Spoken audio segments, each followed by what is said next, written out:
სამი შეიარაღებული ლაწირაკი თავს დამესხა ძარცვის მიზნით წერს ფსიქოლოგი გიორგი ჩოგოვაძე სოციალურ ქსელში და ვიდეოს აქვეყნებს.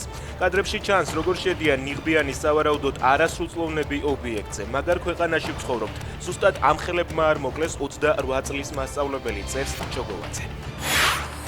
უამინდობამ დასავლეთ საქართველოში პრობლემები შექმნა დაზიანდა ელექტროგადამცემი ხაზები. იმერეთისა და სამეგრელოს რეგიონების სოფლების უმეტესობას ელექტროენერგია შეფერხებით მიეწოდება. ენერგოპრო ჯორჯია წერს, რომ მიმდინარეობს აღდგენითი სამუშაოები. გარემოს ეროვნული სააგენტოს ცნობით, ნალექიანი ამინდი საქართველოში 3 იანვრამდე შენარჩუნდება.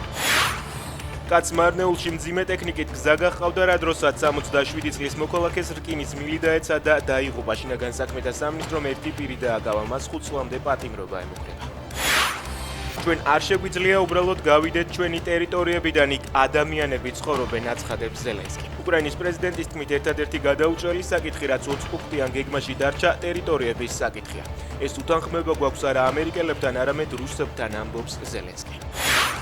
კიევმა და მისმა დასავლელმა მხარდამჭერებმა ახალი ტერიტორიული რეალობა უნდა აღიარონ, ამბობს ლავროვი. კრემლი ოკუპირებული ტერიტორიების დათმობას ისევ არაპირებს და დონბასის გარდა ზაპოროჟიესა და ხერსონის ოლქების შეერთებაზეც აცხადებს პრეტენზიას.